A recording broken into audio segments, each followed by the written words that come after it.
Okay, so as I mentioned last time, magkakaroon tayo ng quick tour lang dito sa aming Wigo para naman maipakita ko sa inyo yung mga features niya kung sakaling bibili din kayo ng ganito.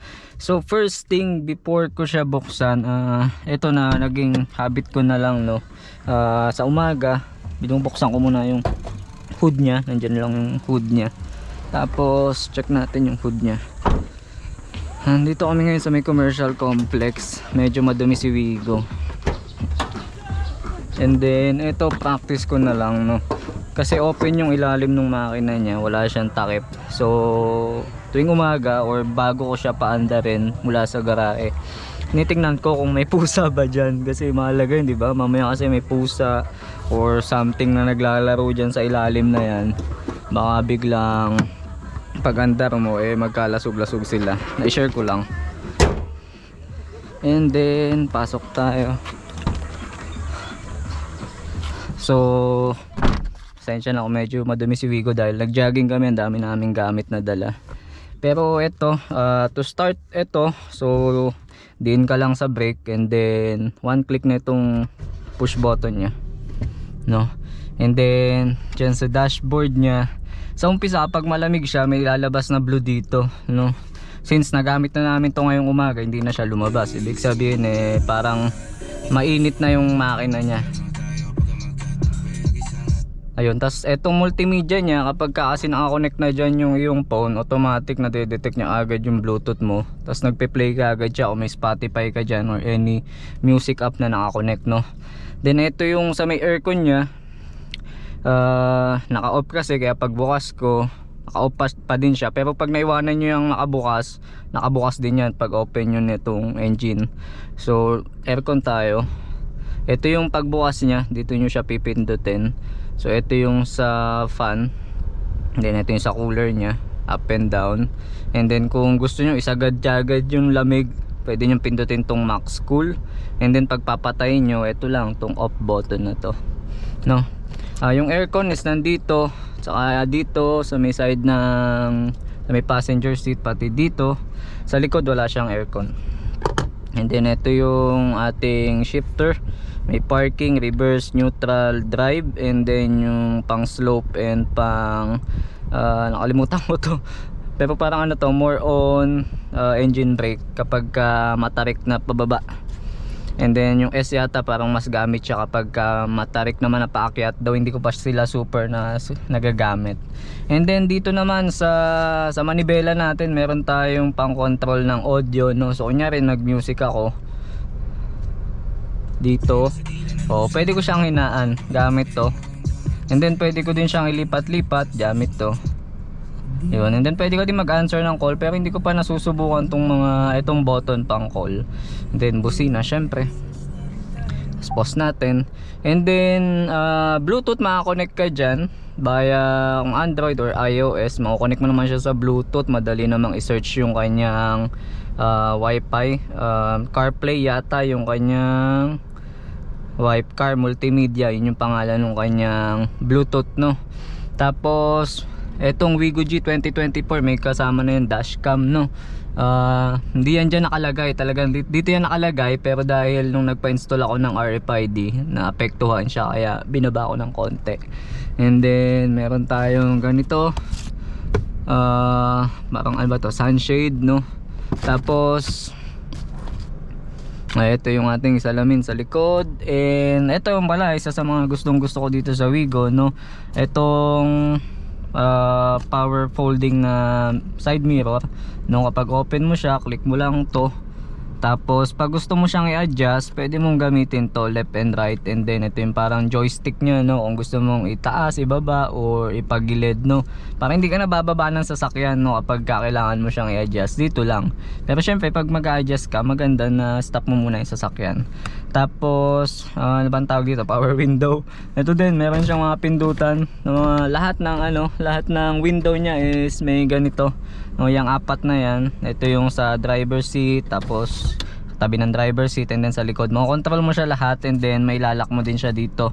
Pag nilock mo to, hindi na nila mabubuksan yung mga bintana nila.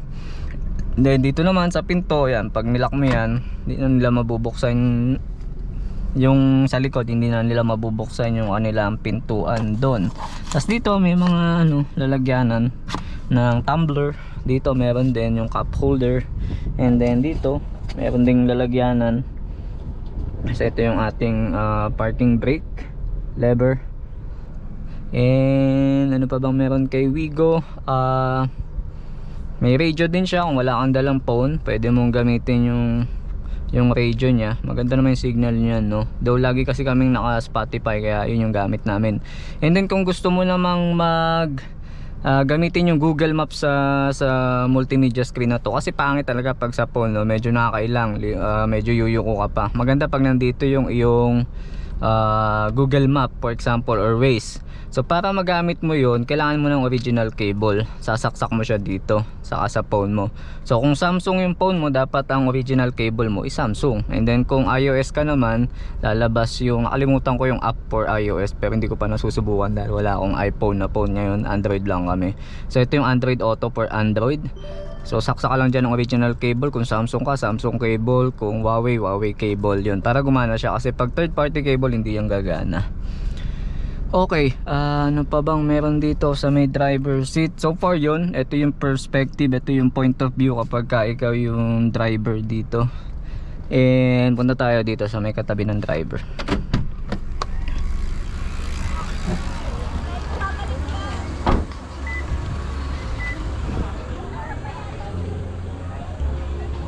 So dito tayo, drivers, matawag dito, katabi ng driver seat.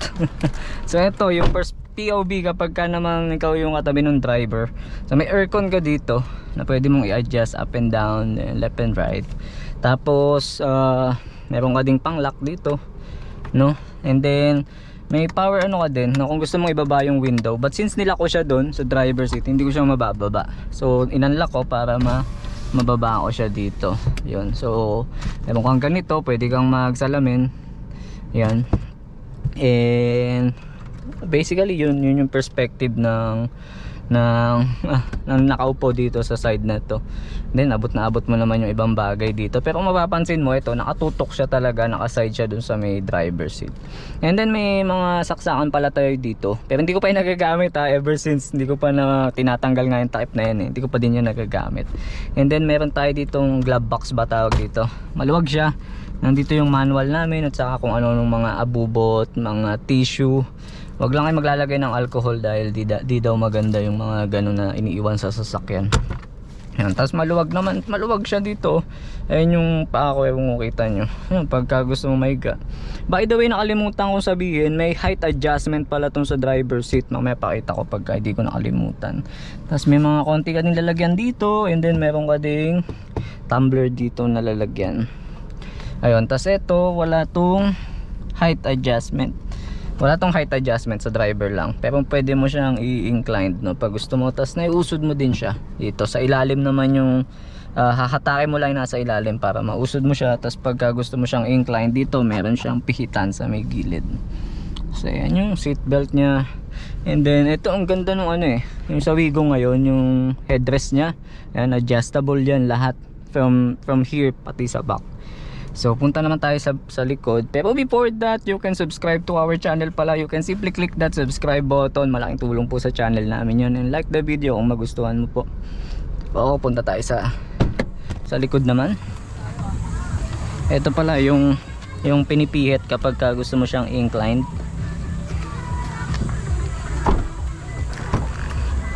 Ito naman yung sa likod natin, no? Sorry, madaming gamit. Tapos dito meron siyang Isofix, no? Kapag meron kang baby, tapos meron kasing parang dalawang klase ng car seat ang alam ko. Yung pwede mong ilagay sa yung seat belt.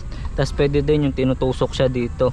Though hindi ko pa to na-explore, pero alam ko yung tawag dito is Isofix, no? O parang dalawa siya. Pwede siya dito, ewan kung pwede. Pero meron din doon, no? Hindi ko pa lang nakapa kung nasan yung butas niya.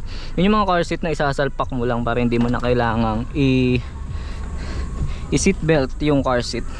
Kasi yung sa amin di seat belt So dito naman, tatanggalin muna natin to kasi nagpapalit sila ng damit kaya naglalagay sila ng ganyan.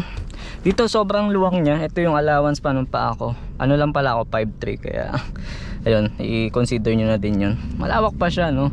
O malaki pa yung leg space nya kung kasing height ko lang kayo. Ayan. And then walang aircon dito kaya dapat medyo malakas din yung aircon mo sa harap. And may speaker pala, no? Sa driver part may speaker doon. Dito sa katabi niya may speaker din. Etong Wigo G lang yata, ewan ko yung mga Wigo J kung meron, pero parang Wigo G lang yung may speaker pati sa likod. Ayan, meron siya. Kaya maganda yung sound niya. Mamaya testingin natin, no? So basically ito yung kapag nasa likod ka, ito yung kapag nandito ka sa right side. Usually yung baby namin yung nandito sa gitna, naka car seat siya. Ito naman kapag nasa gitna ka, ganyan yung point of view mo, no? And then ganito naman kapag nandito ka naman sa kabilang side, sa left side. Ayan. Tapos sa pinto nila pwede mo ding i-lock, and then pwede mo ding buksan at isara yung iyong window. So lahat ng window may ganitong feature, no? Kaya nagustuhan ko to kasi may nakita akong isa na yung sa likod niya di ganun pa yung bintana, kaya minus point yun sa akin. Kaya ito na yung naging choice talaga namin. And then may mga headrest din to lahat, no? Tong tatlo na to. And then ito yung mga seat belts nya. Yan, may mga hawakan sila dito. As may ilaw tayo dito, medyo mahinalan to pag gabi. Ayun, pag gabi mo lang naman ginagamit yan Ito kapag ayun, pag gusto mong standby nakabukas. And then pagka inusod mo naman siya doon, yung pag binuksan yung pinto, iilaw yan. And what else pa ba dito sa likod? Yun lang. Wala ka na ibang malalagay na gamit dito kapag puno kayo. Siguro sa likod mo na lang talaga ilalagay. And ano pa ba? Before tayo pumunta sa likod, balikan natin yung harap para mapakita ko sa inyo yung pihitan for height adjustment. And saan ba yung child lock dito? Ito, meron pala siyang child lock dito. Hindi ko lang na-check sa kabila. Check natin. Ito siya. And dito meron din siya. So yun, parehas. Antena niya. And then dito, ito yung pang height adjustment, no?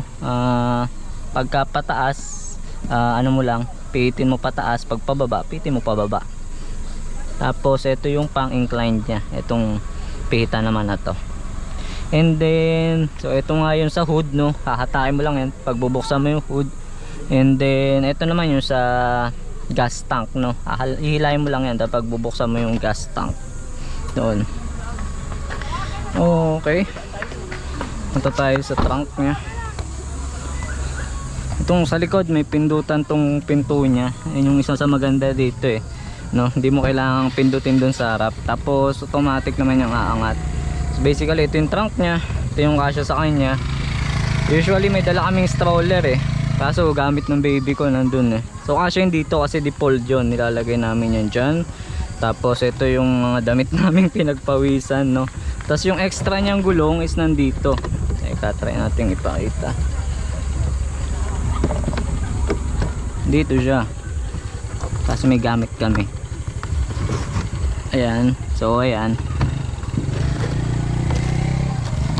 Sorry, hindi ko na maangat. Pero nandyan yung yung extra gulong niya. So ito is siya, parang sa pin pa. Tapos meron pa siyang parang plywood dito sa ilalim niya. Tapos nandun yung extra na gulong. So basically malaki din.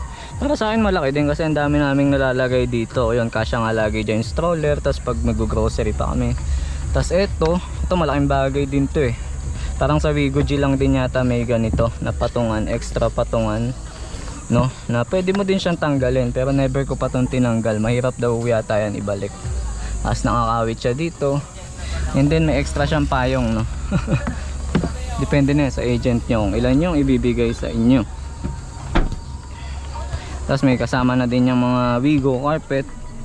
Ayan.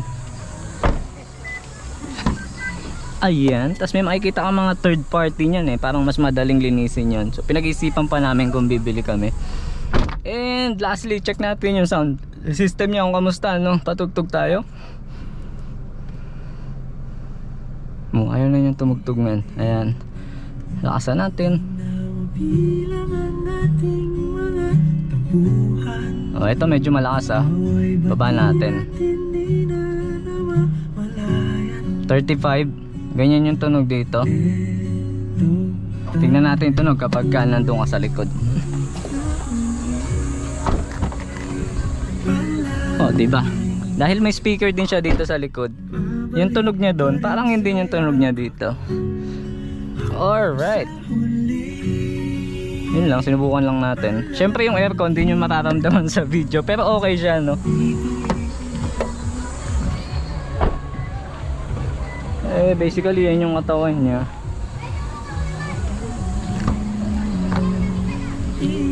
Alright. Ano pa ba? I think yun lang ang kay Wigo.